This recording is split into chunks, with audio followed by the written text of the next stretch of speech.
Hey man, how's it going? Great. I think I got everything fucking worked properly, so let's just head right into it. Just checking my sound. Yeah, you sound. I hear you fine.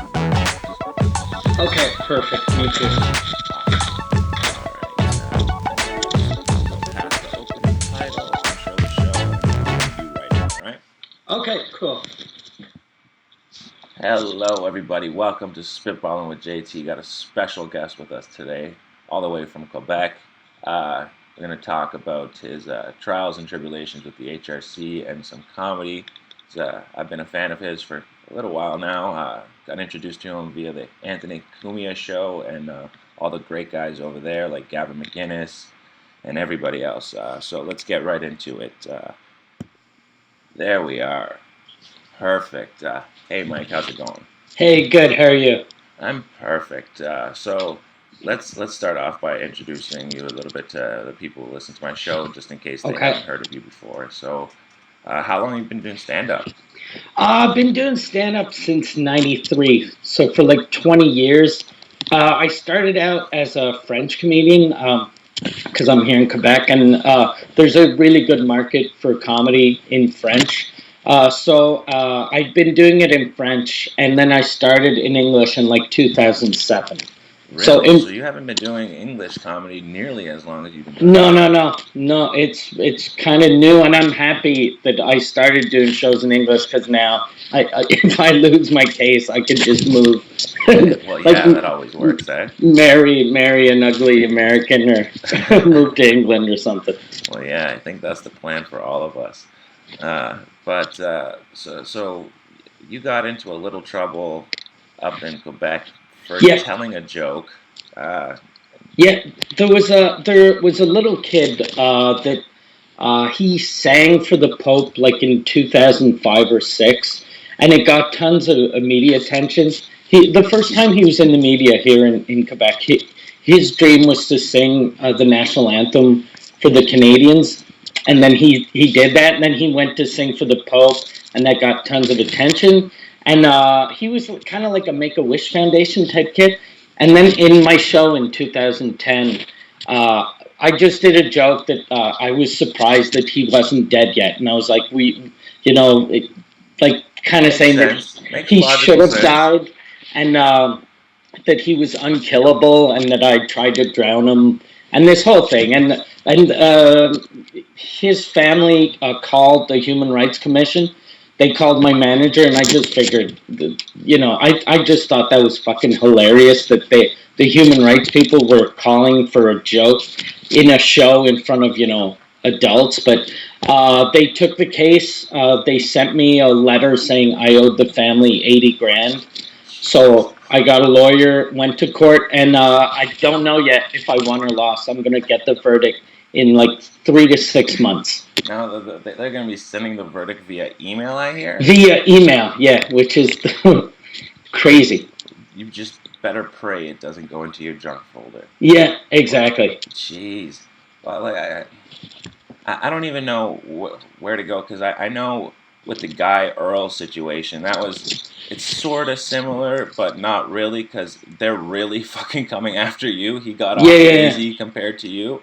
yeah. But the state of free speech in our country is kind of scary. I've only been doing stand up for a year, and I don't even know what the fuck I can say.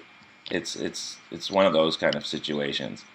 There's something weird about Canada right now. Is I always thought that we had free speech, like in the states. So did I I. was, So did I was I. sure. Like as soon as I got the my manager got the call, I was like, free speech. Fuck them. You're allowed saying whatever you want to say. And then he Exactly. was like, no, that's in America. Canada is very, very different. But I didn't know. Fuck. What a hard way to find that out. Yeah. Shit. Fuck.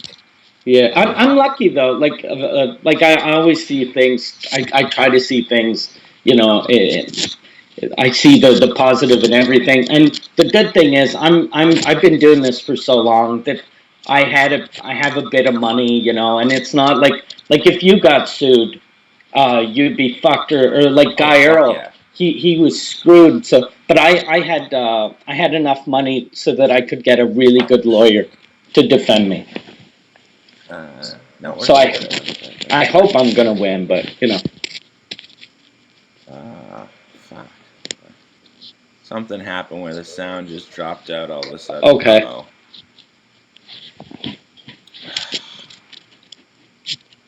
I think it was this background out that was recording it. You gotta I stop know for watching sure porn. that, and I checked the YouTube, we were fine. So I'm just gonna Okay. double check that again. Jesus. Yeah, I hear us there. Via email, yeah. Yeah, see, we're fine. We're good. Okay. Sorry about that. I'll cut that out later. Okay. No problem. But anyways, where were we? Yeah. I was just saying that I'm lucky that I was able to defend myself because most like if this would have happened to me 15 years ago, You'd be fucked. I'd be fucked and I'd just be like, okay, can I settle? Can I, Yeah, you'd be willing to take whatever number they threw at you, the smallest one. Yeah, exactly. Whereas now, like, it's probably going to cost me more in legal fees, but it was just the idea of not, having to give money for a joke. It's supposed to be a fucking joke. Like, yeah, as long as nobody was being malicious, like that should be the point of it. You weren't intentionally going after the kid to try and hurt his feelings. You were trying to entertain a fucking audience. Yeah. What's weird though, like in court, they kept on saying. At first, the family was saying, he wants Mike Ward wanted to drown my son. Jesus. And then even their lawyer was saying that, so that almost like if someone walked in, it sounded like the only reason why I got into comedy is because I wanted to drown this fucking kid. Like it's. What a way to make you out to be the bad guy. That's for sure. Yeah. Yeah, and I get like the all of these fucking social justice warriors. I get that people are like, you should make fun of a little kid. I get that for some people you shouldn't make fun of a little kid, but I should be allowed. Like, do what the fuck you want. Yeah, exactly. Like every joke that Jimmy Carr has ever done, you could get someone to say you shouldn't be allowed to make fun of rape or pedophilia or Anthony Jeselnik. Like comedy should we should be allowed to try to make people laugh with whatever subject. Yeah, but even like guys like Anthony Jeselnik, even he doesn't even have a show anymore in today's society. Yeah. So it's like the only like the last bastion of this fucking hope for free speech is the internet, and like, and even that depends because like. I know I've had issues with YouTube. With them suspending my account, and when they suspend your account, it's for like 6 months. Yeah, you can't do shit. You have to post 15-minute increments. How are you supposed to have anything longer than 15 minutes go up? Yeah, and like even with the internet, like look at a guy like Anthony Cumia. He lost his job on Sirius because of shit he said on Twitter. But then I think. In hindsight, for him, that came off like a way better situation. He's in a way better place now than he was then. At least he's doing something he's enjoying. Yeah, and he got a lot of followers. Like a lot of the XM subscribers just joined AnthonyCumia.com. I signed up for XM literally the month he got fired. Okay. So I didn't get to listen to Opie and Anthony at all. It went right to Opie and Jimmy, and I've spoke to Jim Norton a few times, but it wasn't it's not that I don't like the show. It's just I didn't find Opie to be that entertaining. Yeah. So and I hate to say that because I like the guy, and God forbid that I ever do good in comedy to fucking get up and be on that show. I have nothing against anybody over there. It's just Anthony kind of. Like listening to the archives, he brought that show together, and he was able to riff.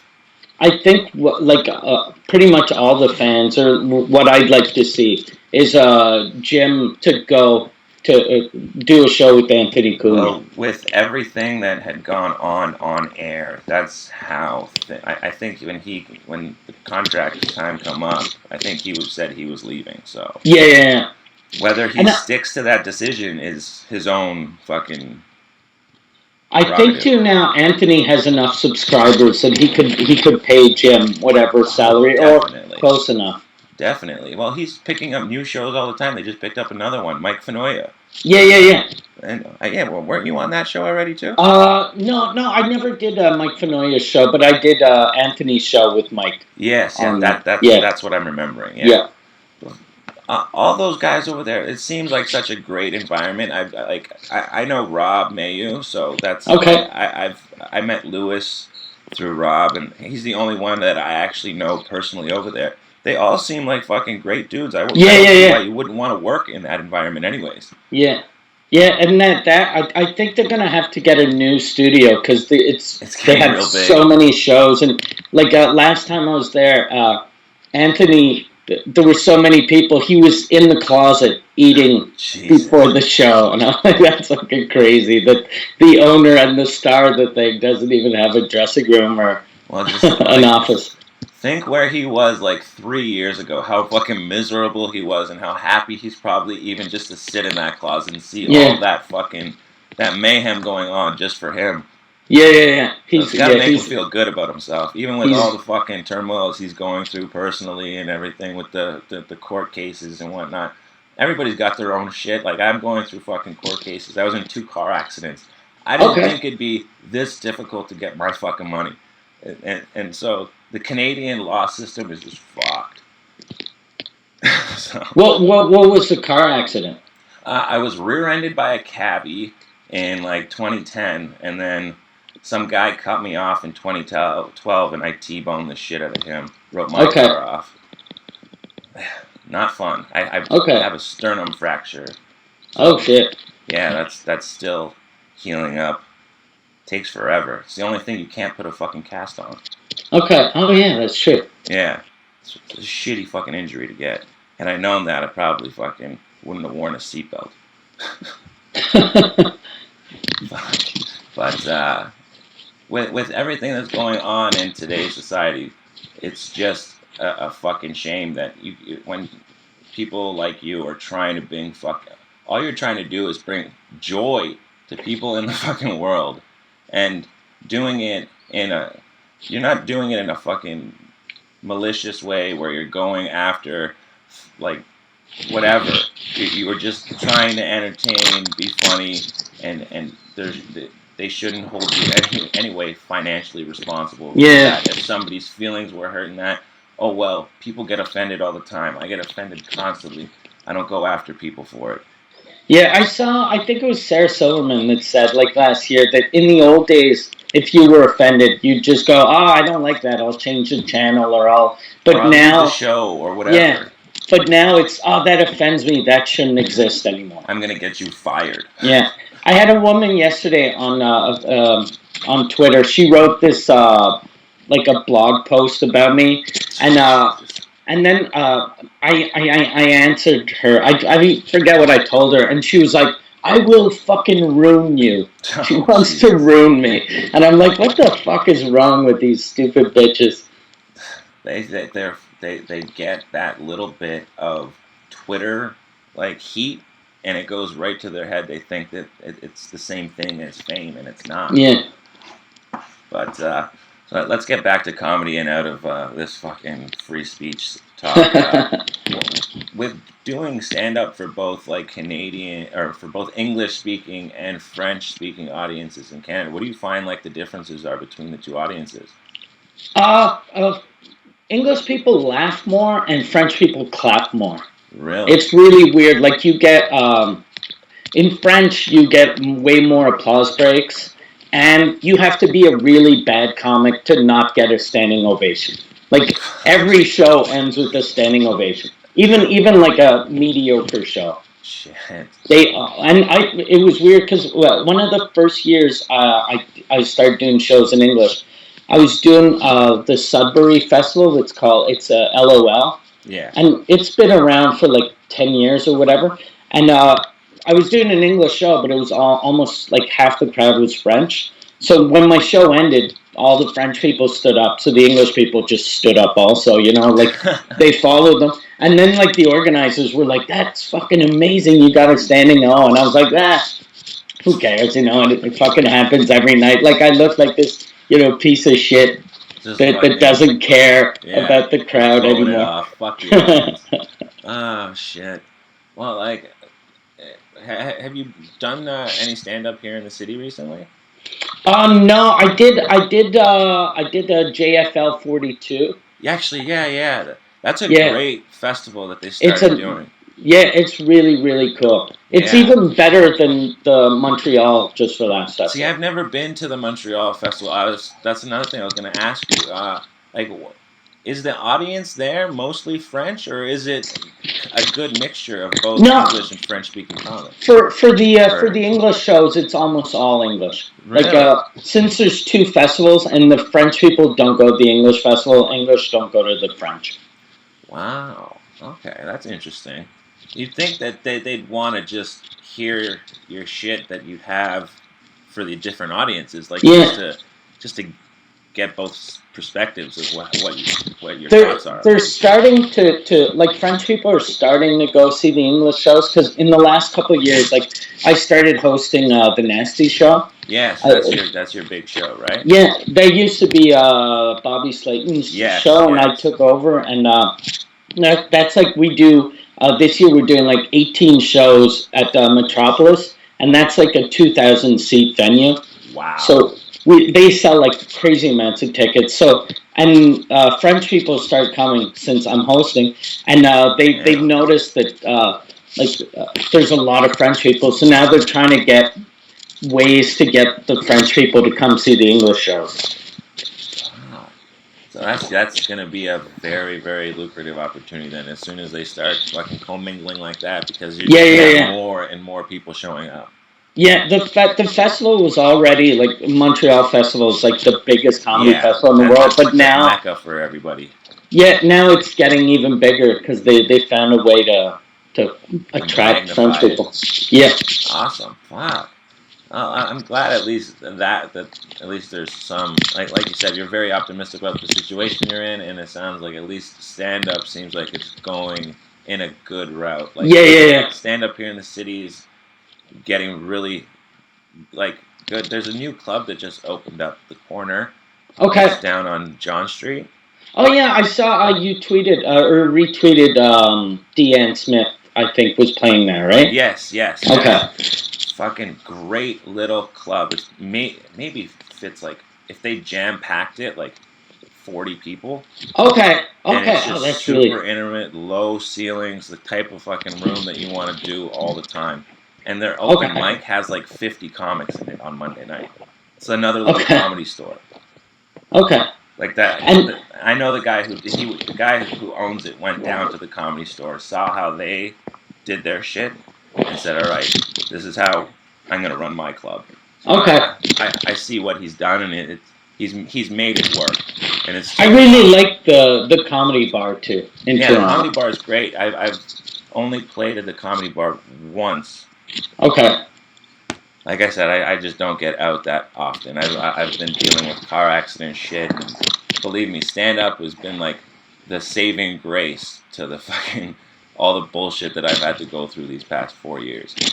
A lot of comics I've noticed, and this is gonna seem dark, but if it wasn't for stand up comedy, half the guys that do comedy would have committed suicide by I now. guarantee you Like that's very fucking true. comedians are a really depressed bunch of people. Like even me, like I'm super happy, but if it wasn't for alcohol and doing shows, I'd be fucking, I'd have a gun in my mouth. No, if it wasn't for pot and fucking comedy, I'd be in the same boat. So you've been doing stand up for 1 year? About a year and a half, but Okay. I haven't done nearly as many shows as I should have done for being in it that long. How many times you been on stage, you think? Maybe 100. Okay. So That's not bad. I should be a lot more. Like Okay. I should like. I don't know if do you know who JJ Lieberman is? Yeah. Yeah, that kid's a fucking workhorse. I want to be like that. He's Okay. a fucking great inspiration. He's got great work ethic. fucking always doing shows every night, every night, every night. That's where I'd like to be in the next year. So I'm just Okay. slowly working towards that goal, just keeping on track with that. When I started out, I say I started out in French, but I actually started out in English for the first year and then switched over to French.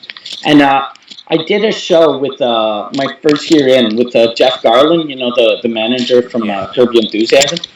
And he had told me, he was like, the first 500 shows don't count. And I was Yeah. like, that's insane, but it's really that. true, yeah. I fucking believe that. Takes you at least 500, or even it took me like 1,000 before like I knew, okay, this is my voice on stage. This is who I am, what I do. I've just started to get comfortable on stage where it's like the shakiness has kind of left my voice, and I'm able to kind of do like a free think. What my issue is I'll get up on stage and I'll completely forget everything that I've written down to talk about, and I'll just have to start from fucking scratch. But somehow I've pulled it off. I haven't bombed nearly as much as I should have. So, but when I have, it's been fucking disastrous. So, what probably helps you though is like doing the podcast. yeah. So you like if you forget what you're gonna say on stage, at least you're comfortable enough to talk. And it might not be like if you're just making shit up as you go along. It's not gonna be tight and hilarious, but at least you'll look like you kind of belong there. Yeah, especially like right now, I'm talking a lot about like my actual life and the stuff that I've gone through. Like I did a lot of drugs and fucking I had a lot of rambunctious young years. Got all that shit out. Got Hep C, went through that treatment, and fucking all this other shit. So I just talk about that stuff. So it's not difficult to find ways to get back to the jokes that I have, that I know I can go to, that I have worked out a few times on stage, that I know work. But when I forget shit and I'm scrambling, I'm just kind of going off the top of my head. How much time do you have now after a year? Probably about 15 minutes. Okay, 15 that you like, or 15, and of that, there's like 7 that's good and 8 that more so like the 7 that's like good that I'm proud of. Okay, that's awesome though. Like the first couple of years, what I really miss, and I got that when I started doing it in English again, is like after year 1, where you were a year ago, you're way better now, and in another year, you'll be way better. But when you've been doing it for like 15 years, the difference between 15 and 16, there is no difference, or almost. Yeah, the big issue that I've come across is I've never been a big writer. Okay. Just like having to sit down and force myself to actually write shit out has always been a struggle for me. So I've kind of just used like the apps like Evernote and shit, where I just do voice recording and then go back and write down that.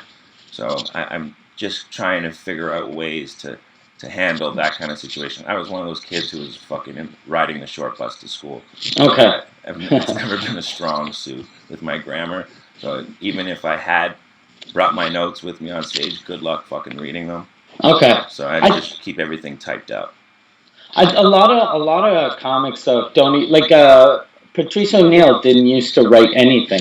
Really? So yeah, that I heard that. Like I had met Patrice, but he wasn't like a friend or anything. But I heard him like on a podcast, or I don't know, it was maybe from Opie and Anthony, and he was saying that he had never written anything down. See, I've met a couple of guys that are like that, and I'm extremely envious of their situation, because I'd like to be like that, but just I smoke way too much pot. Okay. And that's something that's fucking got to cut down on anyway. So. So you think you'd like, if you didn't write the shit down, you'd think of stuff and then totally forget it? I think of stuff all the time, and I'll even just forgetting to write it down, and then trying to fucking think of it later, and you have to put yourself in like the exact same situation that you were in when you thought of the idea, to Yeah. try and get it back. I've done that a couple of times, so I just got to get more serious about it, because this is something I want to do as a career. This is like I'm on a pension for my fucking disabilities, so it's Okay. not like I have to worry about going to work every day. Oh, that's so cool. That's Like, it's not cool for the guy who gets disability. Fuck, that's awesome. I'm happy that well, your body's it fucked takes up. a load off of like I don't have to fucking go work or flip burgers or Yeah, something yeah, to go fucking just survive and pay rent or anything like that. And my mom is fucking pretty awesome, where I fucking just live in her basement. yeah. Okay. Can't fucking complain. I'm in a good situation, so this is, if I'm gonna be serious about it, I should be serious about it now, where I have Yeah. an opportunity, where I've got no responsibilities, no children. Just my girlfriend just broke up with me, so I'm fucking focused like a fucking dart right now. How old are you? 29. I just turned Okay. 29 December. Okay. So Oh, that's I got into this kind of late now, like for today's standards, considering there's so many fucking young guys in stand up now. yeah, Like half of my buddies are in between the ages of 22 and 27. It's just, and they've already been doing it for like 4 years. yeah, It's like everybody's got a head start on me, but there's a few guys who kind of started around the same time as me, and I'm a little ahead of some of them, and some of them are a little ahead of me. So it's just good to see, like, everybody's on their own course in this. There's no fucking yeah, shortcuts.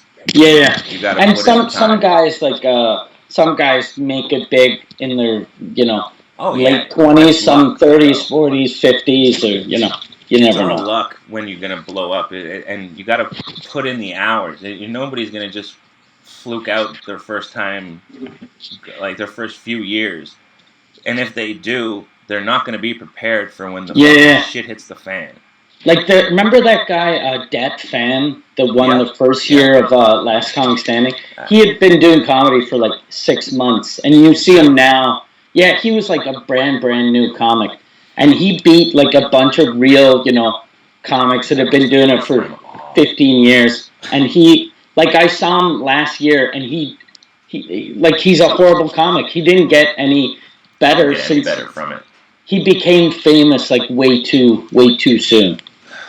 See, I don't think that works for comics. I think No. it might work for like Justin Bieber and fucking some singers, but even that's one in a million. Yeah. I don't think it can work for a comic ever. I don't think that's ever happened with stand up at all. I can't think of one. What's weird is once like I'm famous on the French side, but not in English, and That's gotta feel weird, eh? It's really fun though. I like that. Like whenever, especially like now with this whole fucking court thing, I can't go anywhere in French Canada without having people come up to me and either yell at me or start crying. It's fucking horrible. So whenever I go to New York, it's just awesome to be able to go to the store without having an old lady yell at me. But yeah, I don't even know where. Where I was going with this is when you're famous, people assume that you're going to be good, so you don't take as many risks or I like now, like if I'll try something, I know that it might suck and I don't care. But if I was famous the first year in, I would have been like, okay, these people expect me to be awesome, so I'm just going to do the same shitty little, 6 minutes I have that I know kills. And then, 10 years later, you're still doing the 6 minutes and you have nothing else. That's just some hole that some comics fall into, and then you just gotta pray that you're not one of those guys. Yeah, it's really easy though to become one of those guys because we all have material. Like whenever I go to New York, I'm starting to do new material now because the first couple of times I'd always want to do like my best 10 minutes, but then I realized people to come back. That's all. Yeah. Then I realized I was like, oh fuck, I'm one of those guys that like people are doing new material and I'm coming into this little show with like shit that I did on Showtime. So I was like, that's fucking weird. I don't want to be that guy. So I'd rather suck once in a while than be the guy that's always good but with the same material. But see that's one of those decisions that makes a comic from change from being just good to being great. Yeah. That is something just simple as that is enough to put you back on a trajectory to be on top. That's just as simple as that. Yeah. Hope. Yeah. Sucking in little clubs will make me great. No, no. As long as you suck enough, I guess. Maybe, Yeah. maybe. Shit. Uh, so me and you were talking before this show started. I fell asleep during the Trump Okay. highlights. Fuck. There are a sideshow down there. Yeah. Like, Yeah. Yeah. I thought it was bad with what we did with fucking Trudeau, and you know what? I got caught in the fucking thing. I in the hype. He was talking about legalizing pot. I wasn't paying attention to the issues. I was focused on everything going on stateside. I was just pulled the lever on Trudeau, and fuck, am I ever regretting it now? Oh Which boy. Which weird. The day I was in court was the pink shirt day. Oh fuck. And so I get back from my court case, and I'm like, I was pretty confident I was going to win because I figured, they're not going to stop a comic from being mean on stage. Then I see, my leader with the pink shirt saying words do hurt, and I was like, I'm so fucked. Oh fuck. I'm so fucked. But you got that sinking feeling in your stomach. You're like, shit. All it's gonna be way lighter after this. Yeah, but yeah, I don't really think that way. I'm lucky because first of all I don't have any money because whenever I have money I buy shit. I used to buy cars and stuff, and now I try to buy like real estate or whatever. So Oh, that's a smart move. Yeah. Cars can still retain value too. So Yeah. cars aren't that bad of an investment, depending on what kind of cars they are. Yeah, but I wasn't getting like nice cars. I was just getting a bunch of like it wasn't like I wasn't making like Jay Leno money. I was just buying a $60,000 car, and now instead like I bought a couple of houses. So I sold pretty much all the houses I have, but at least I still have one house.